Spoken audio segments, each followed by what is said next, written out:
Saat ini Anda sedang mendengarkan Radio Era Baru, Green Radio Line, Beyond the Limit. Oke, selamatkan bumi, selamatkan generasi. Balik lagi di Masyarakat Hutan dan Nasib Negeri di Mahoni ya, di greenradioline.id. Selamat bergabung bagi Anda sahabat Green yang baru saja bergabung bersama kami ya. Seperti biasa, saya masih bersama dengan Bang Murad selaku Kepala Dinas Lingkungan Hidup dan Kehutanan Provinsi Riau, dan juga Bung Okto dari Wakil Koordinator Cikalahari. Tadi kita di session pertama udah ngomong soal progres dari perhutanan sosial ya. Nah, kita juga catat tadi, teman-teman juga bisa dengar tadi seperti apa komitmennya. Mudah-mudahan ini bisa cepat ya, karena memang kuncinya ada di sebetulnya kunci ada di pemerintah. Kalau pemerintahnya progresif, memakai pendekatan kolaboratif ya, barangkali bisa berhasil dan enak ya mengajak semua pihak untuk cepat. Tapi kalau kita terjebak gitu ya dalam konflik of interest dan segala macam, memang tersandra, kita sulit untuk bisa cepat. Nah, oke. Nah, di sesi selanjutnya teman-teman, kita pengen tahu juga, karena kita bicara soal melindungi hutan Riau ya, bahasanya melindungi hutan Riau ya, kira-kira bisa nggak kita lindungi bareng-bareng gitu. Nah, saya ingin masuk, tapi masyarakat juga saya pikir pengen tahu nih, untuk informasi-informasi basic nih Pak Bang Murad, sebetulnya hutan Riau yang tersisa itu berapa luas sih sebetulnya? Iya, masyarakat pengen tahu berapa luas sih sebetulnya. Kalau dari angka menurut Tatoan 5,5 juta Pak. Hanya tinggal segitu? Bukan, kawasan hutan. Kawasan, oke. Kawasan hutan. Nah, dari berbagai literatur ya, diinformasikan bahwa sekitar 50% hutan kita itu masih dalam kondisi yang lumayan lah, tetapi tidak terlalu baik begitu. Ya. Artinya perlu memang upaya keras kita bagaimana menyelamatkan, terutama wilayah-wilayah yang memang sudah ditetapkan menjadi hutan konservasi, hutan lindung, dan HPT ya, hutan produksi terbatas. Nah, pada saat ini sebagaimana diketahui bahwa memang dari alokasi kawasan hutan yang 5,5 juta hektar itu kan diperuntukkan untuk HTI saja ada sekitar 1.600.000 ya, atau lebih gitu. Nah, tentu kalau kita menghitung di situ kan ada kewajiban itu kan untuk meninggalkan menjadi pohon kehidupan. Ya, nah itu juga mempertahankan hutan alamnya. Ya, di samping juga ada hutan-hutan yang untuk perlindungan. Nah itu juga merupakan kewajiban dari konsesi pemegang HTI untuk melestarikan wilayah tersebut. Artinya juga pemegang HTI itu juga harus concern terhadap hal-hal yang memang diamanahkan menurut aturan untuk dijaga. Berarti berapa persen dari total untuk HTI saja? Untuk HTI saja kan 10% itu kan sudah dialokasikan untuk apa? Untuk perlindungan. Oke. Ya, itu apa ya? Itu sahabat Green soal kondisi hutan ya, dalam konteks kawasan hutan ya. Itu memang jadi tantangan serius buat kita, bagaimana menjaga hutan yang tersisa ya, kira-kira seperti itu. Nah, salah satu program tadi disampaikan untuk memperbaiki tata kelola hutan kita adalah perhutanan sosial. Nah, tapi sebelum saya ingin ke Gambut, saya juga ingin ke Cikalahari soal apa ya, ini karena perdana jadi nggak apa-apa kita informasinya back to basic, karena perlu bagi masyarakat untuk kepo gitu kan, berapa sih hutan Riau yang tersisa itu? Tahunya kan kebakaran hutan aja, tapi hutan Riau tersisa. Nah, Bung Okto, dari komposisi hutan yang tersisa seperti itu, gimana lagi tuh cara kita untuk melindunginya kira-kira, supaya ini nggak jadi apa ya, nostalgia bahwa Riau itu kayak hutannya, tapi juga harus tahu faktanya gitu loh. Dan Cikalahari seperti apa kemudian punya pikiran ya untuk menjaga yang tersisa itu? Sama gini, Cikalahari juga punya metode untuk melihat jumlah luasan hutan. Kalau dasar SK itu jelas ada angkanya di kawasan hutan 5,3 juta. Kalau jika hari itu yang dihitung hutan alam, yang betul hutan alam itu yang tersisa catatan kita 1,44 juta. 1,4 juta. Itu tidak, HTI tidak termasuk, yang memang hutan alam. Itu tersisa di paling besar di wilayah konservasi. Yang kedua itu paling besar di wilayah perizinan HTI. Kemudian ada di HPH, di hutan lindung dan juga di HDU.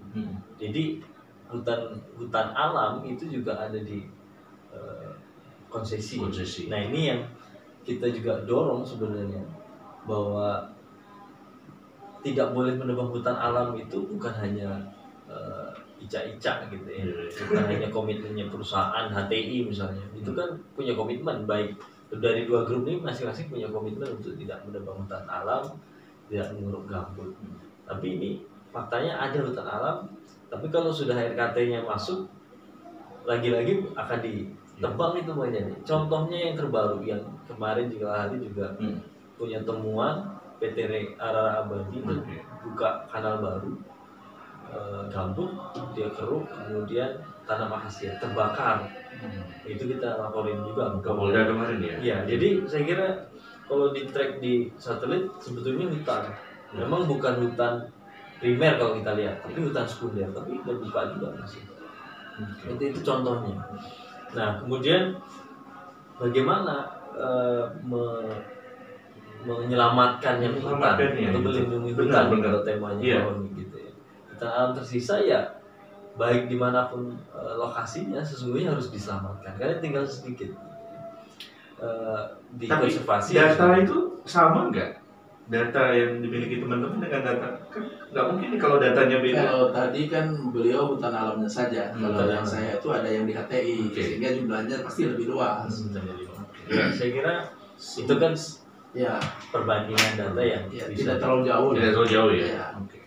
Dan poinnya gini juga, selain melindungi yang ada, kalau di konservasi dijaga benar gitu ya, jadi di konsesi yang bisa dievaluasi, dicek lagi RKU-nya misalnya, yang 10% minimal wilayah konservasinya itu betul-betul disisakan atau enggak, itu pengawasan pemerintah yang punya KLHK, kemudian juga dinas HK gitu ya. Nah yang kedua, selain ada evaluasi gitu ya, juga ada pemulihan tentunya. Karena kita nggak cukup lah. Kalau misalnya hitung undang-undang kehutanan minimal 30%, kalau hutan alamnya nggak tercapai misalnya. Nah pemulihannya lewat apa? Ya skema perhutanan sosial, medianya, hutan adat, hutan desa misalnya. Terus satu lagi yang juga penting, ini juga saya rasa jadi tantangan di dinas HK juga dan semua lah, bahwa perhutanan sosial kan untuk cita-citanya agar hutan lestari, memberikan masyarakat manfaat ekonomi dan juga penyelesaian konflik. Nah ini yang kadang tidak begitu tapi pelaksananya jadi tidak tidak kencang, tidak optimal karena begini. Makanya jika hari itu ngusulin hutan desa misalnya, pasti tidak wilayah yang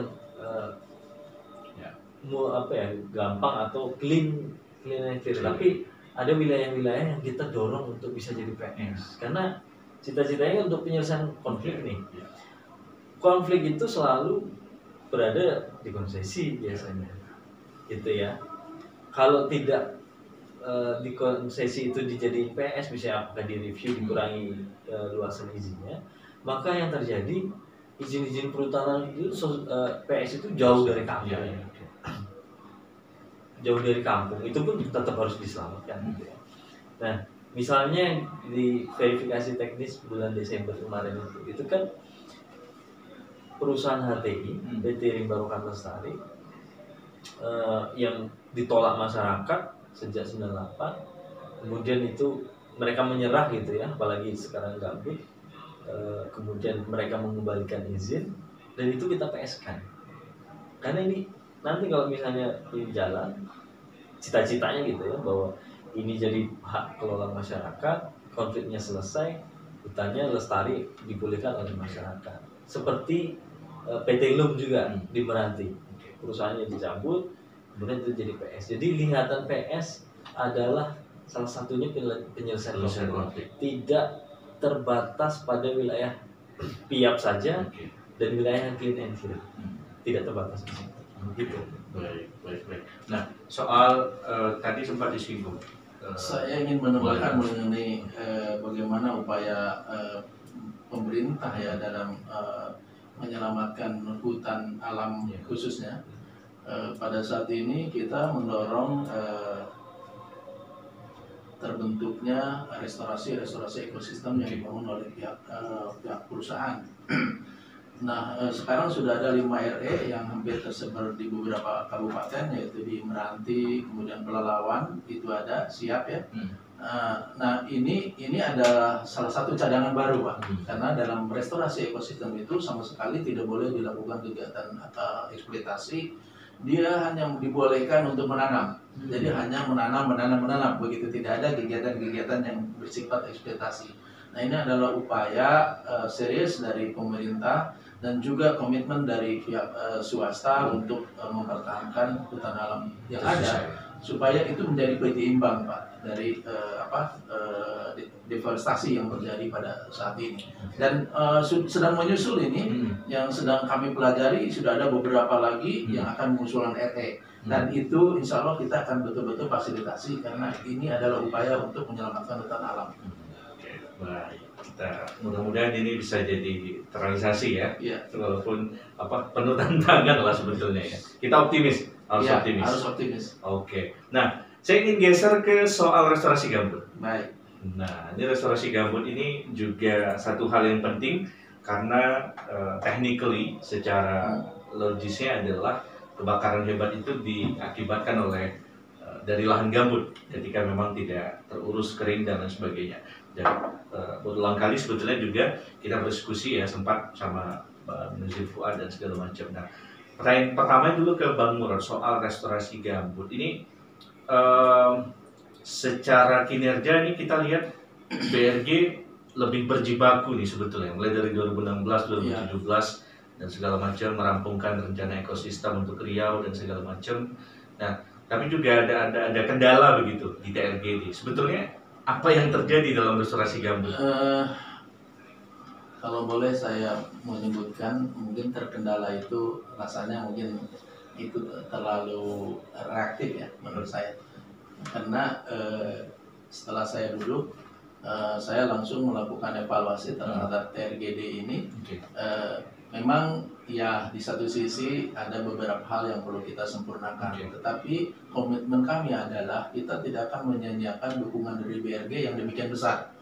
Artinya TRGD ini harus betul-betul maksimal memanfaatkan dukungan yang luar biasa dari BRG karena terus terang ini dukungan yang luar biasa membantu daerah untuk menyelamatkan gambut begitu.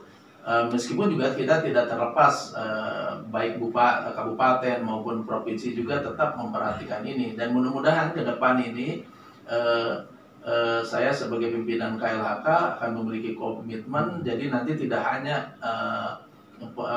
konservasi gambut atau restorasi gambut itu hanya dukungan dari BRG saja, tetapi kita kan memiliki dana-dana revitalisasi. Mungkin itu bisa juga digunakan untuk dimanfaatkan dalam rangka menyelamatkan gambut. Karena kami yakin dan percaya ketika gambut sudah bisa direstorasi dengan baik, maka persoalan kebakaran itu bisa dieliminir semaksimal mungkin. Ya. Gitu. Oke, baik. Nah, Bang Unto gimana nih? Ini kan target restorasi ini kan tertinggi katanya di area konsesi. Dan di Perpres juga lengkap itu ya, ada periodenya 30% 16, 20% 17, 20% 18, 10% 2020 ya. Ya tapi itu kan rencana ya kan, artinya skema yang dibangun. Nah bagi Jikalari sendiri seperti apa nih mengoptimalkan percepatan restorasi gambut ini, Bang? Ya, sebelum ke situ saya ada cerita ataupun informasi lain terkait RE gitu ya, cerita RE ini. Bahwa pertama kalau penyelenggaraan restorasi ekosistem kemudian yang dibangun adalah swasta, itu kan pertama menambah dominasi luasan yang oleh swasta gitu ya. Kemudian contohnya gini, misalnya GCN yang di Semenanjung Kampar, itu kan salah satunya tumpang tindih dengan usulan hutan desa Segaman 600 hektar waktu itu, dan itu akhirnya masuk ke RE-nya, kalah usulan perhutanan sosial. Jadi lagi-lagi catatannya adalah ada dominasi, penambah dominasi di sektor swastanya. Kemudian apakah swasta ini menjaga saja kemudian tidak menerima manfaat? Tentu tidak. Dari mengelola itu dia bisa mendapatkan pencitraan gitu ya. Kemudian yang kedua dia bisa menerima penghasilan dari penjualan karbon. Itu juga catatan. Coba mungkin ada terobosan RE ini kalau tidak swasta gitu, tapi masyarakat yang masyarakat yang gimana mengelola RE itu cerita lain juga. Apakah misalnya di RE perusahaan itu sempurna melindungi? Tidak. 2019 itu ada harimau yang terjerat di RE.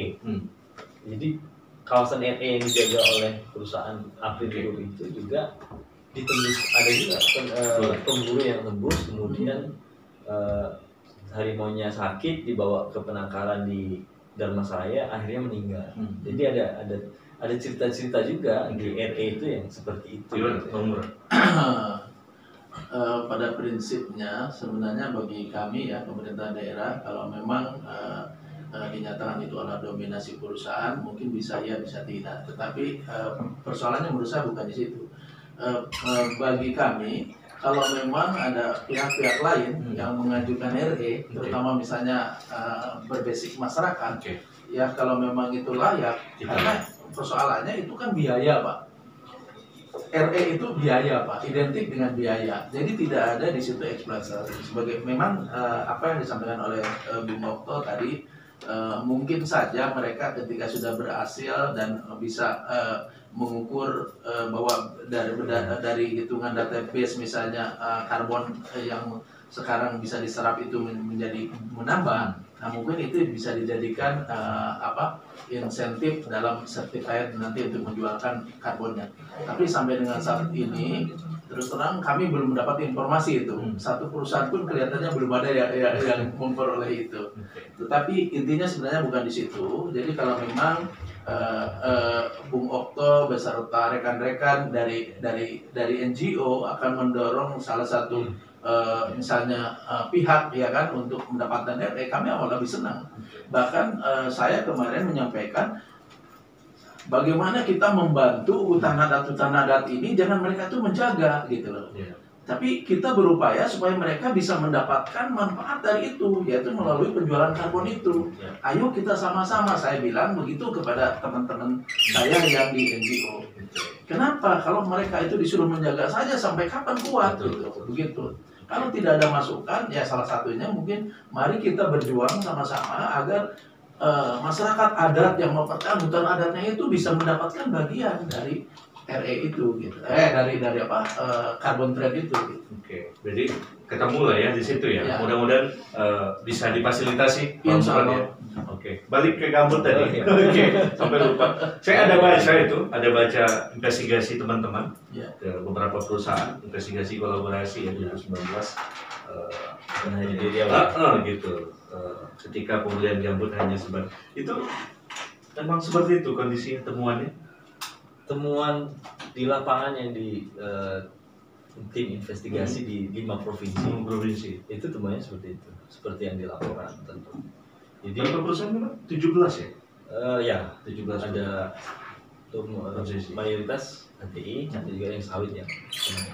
Jadi memang di dalam restorasi yang gambut gitu ya, konteks BRG leading misalnya berdasarkan Perpres 1 2016 itu persoalan kewenangan dan juga siapa yang merestorasi, mensupervisi di dalam konsesi kan sejak 2016, 17, 18 itu kan nggak selesai kalau kita lihat. KLHK sendiri. Tapi kan itu memang domain KLHK kan? Ya, itu karena dalam izin gitu. Ya. Jadi kita pun sampaikan kemana-mana ke KLHK, kita sampaikan gitu ya, bahwa temuan kita di lapangan yang seharusnya direstorasi karena ini bekas terbakar, kemudian wilayah lindung gambut itu tidak dilakukan restorasi secara benar di dalam laporan itu. Yang perusahaan-perusahaannya sudah disebutkan dia. Jadi masih banyak catatan, belum lagi di dalam konsesi, walaupun dia sudah bendung gitu ya, itu juga berdampak kepada desa-desa sekitar, misalnya di Rupat gitu ya. Di Rupat kan ada perusahaan SNL, kemudian di sekitar ada desa yang Kapolri dan Panglima datang 2019 itu kan di kebun karet. Itu bisa kita lihat, makanya di dalam konsesi itu airnya masih nggak sampai 40 cm, masih tinggi. Tapi di karet-karet warga itu sampai 2 meter airnya di bawah. Jadi di luar konsesi itu jadi rawan terbakar kalau restorasinya masih sektoral. Gitu ya. Ini yang maksud saya tadi. Harusnya mau KLHK, mau BRG, konsep karena gambutnya nggak sektoral, dia nggak milih-milih. Satu landscape gambut semua. Dan mayoritas, bahkan kalau saya lihat tuh semua gitu ya, semua izin perusahaan itu kan selalu di hulu-hulu. Kalau ini landscape di hulu, perusahaan-perusahaan izin gitu ya, baru kampung-kampung di bawah karena dia dekat laut, dekat sungai. Nah ketika hulu airnya itu dibendung oleh mereka saja, tentu air yang ke bawah akan menjadi. Berarti ini kan nih, saya tertarik nih dengan pernyataan Bung Okman. Saya sudah mendeklar adanya pembangunan ekosistem partisipatif berbasis landscape.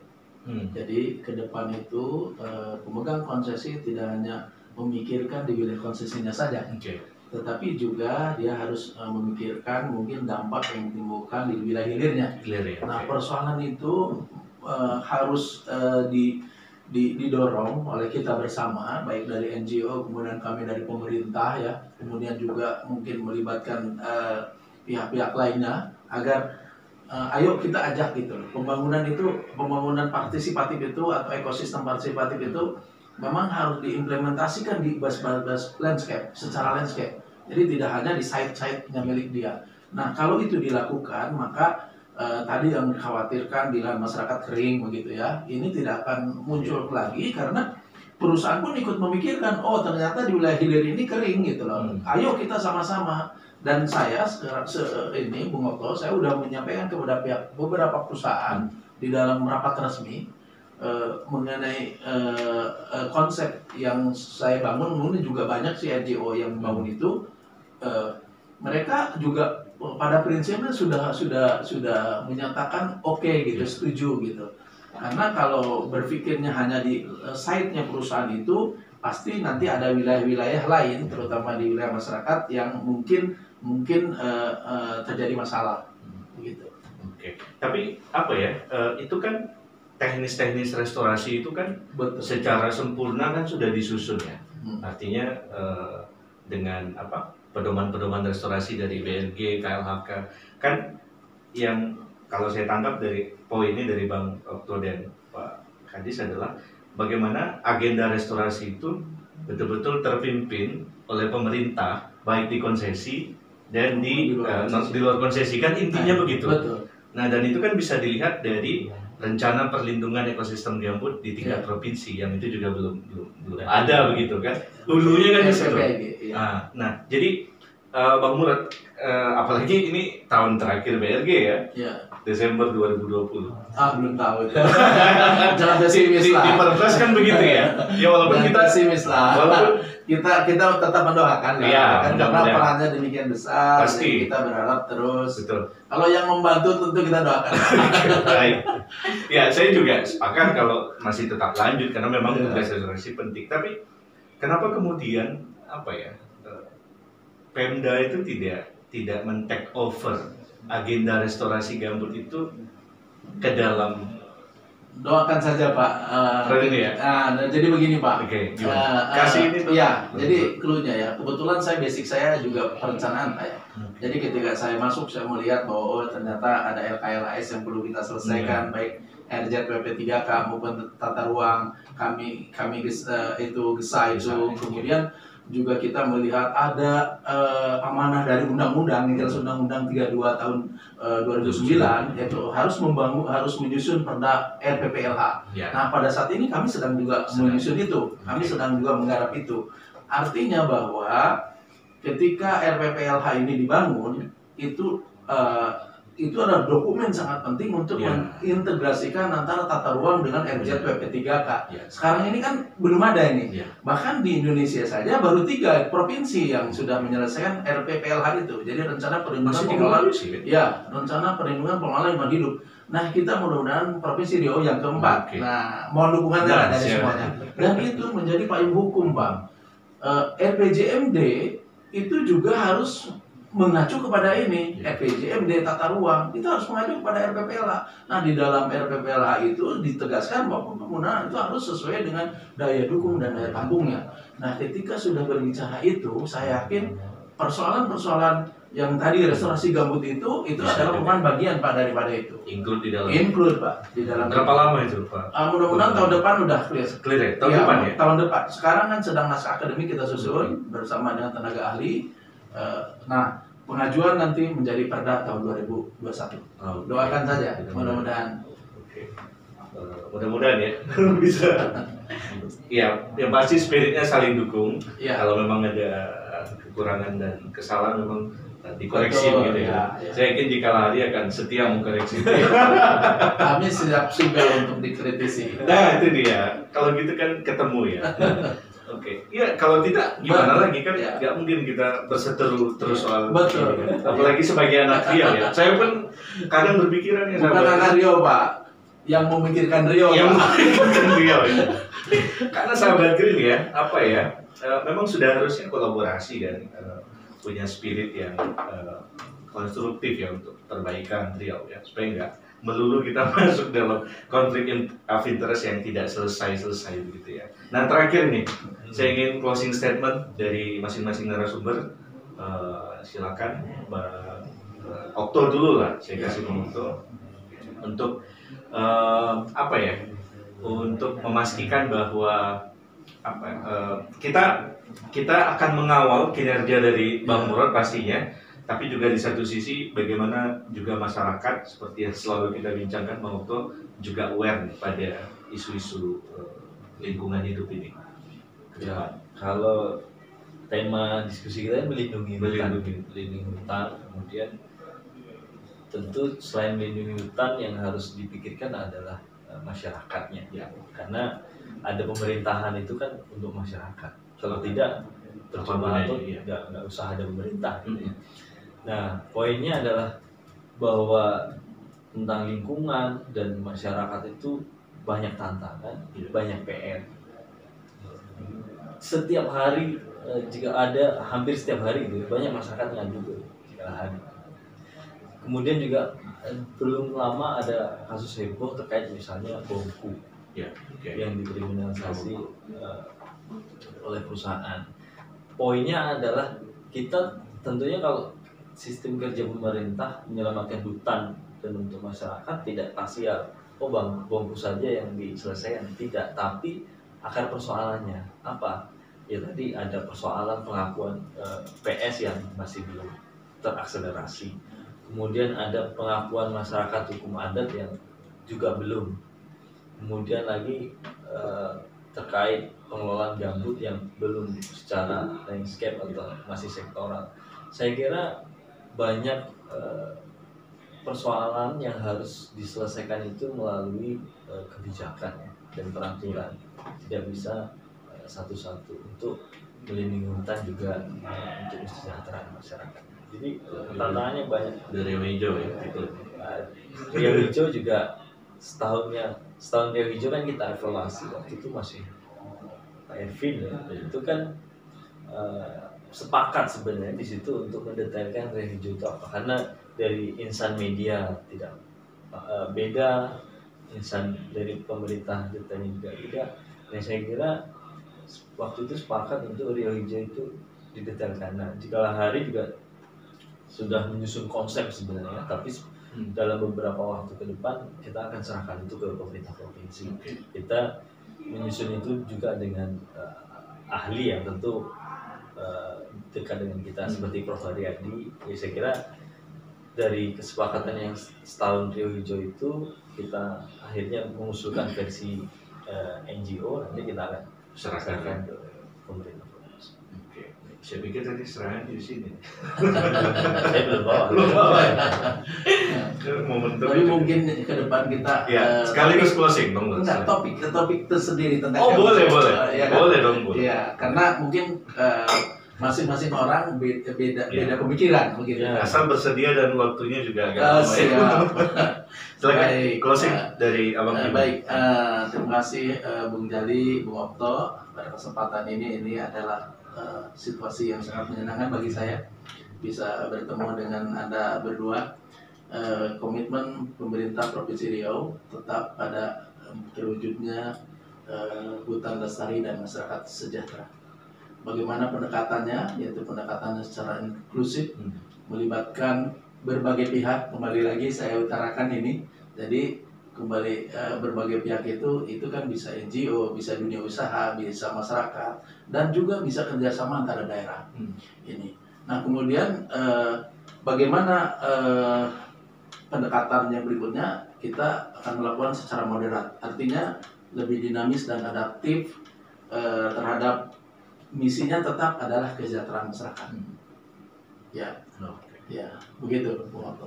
Oke. Bung Jali. Baik, oke. Baik, sahabat Green, wah ya terasa ya, pengennya lebih lama lagi sebetulnya. Tapi ini waktu juga harus mencukupkan kita karena untuk melanjutkan agenda-agenda kesibukan teman-teman lainnya, Pak Kadis sudah dan Mbak Okto dan Kala Hari. Mudah-mudahan sajian obrolan kita tadi bisa bermanfaat, minimal memberi nilai tambah informasi buat kita soal situasi kekinian ya dari cara pemerintah mengelola hutan kita, spesifiknya perhutanan sosial, restorasi gambut dan restorasi ekosistem tadi, dan upaya-upaya inklusif untuk melibatkan partisipasi, dan juga tadi Bang Okto tidak memadam selalu menghidupkan nalar-nalar kritis kita bahwa tidak boleh terbius dengan pemerintah begitu, harus kritis karena masyarakat adalah target utama yang harus mendapatkan kesejahteraan, tidak boleh tidak ya. Maka di situ kita harus bertemu untuk memastikan masyarakat betul-betul menerima manfaat dari hasil kekayaan alam yang dia hidup di atasnya. Oke, mudah-mudahan kita bisa jumpa lagi di pekan depan tentunya, di setiap hari Senin, hari Rabu dan hari Jumat ya, di Masyarakat Hutan dan Nasib Negeri Mahoni, program yang mendiskusikan berbagai macam isu lingkungan hidup bisa Anda dengarkan di greenradioline.id tentunya. Saya Rafzan Ghali, mewakili kerabat kerja yang bertugas semuanya, ada Budi Iswanto, dan teman-teman lainnya. Terima kasih juga Bang Murad atas waktunya di tengah kesibukannya. Makasih sudah menyempatkan diri. Bang Okto juga terima kasih atas kesempatannya. Kita jumpa lagi. Assalamualaikum warahmatullahi wabarakatuh. Stay green on. Waalaikumsalam warahmatullahi wabarakatuh.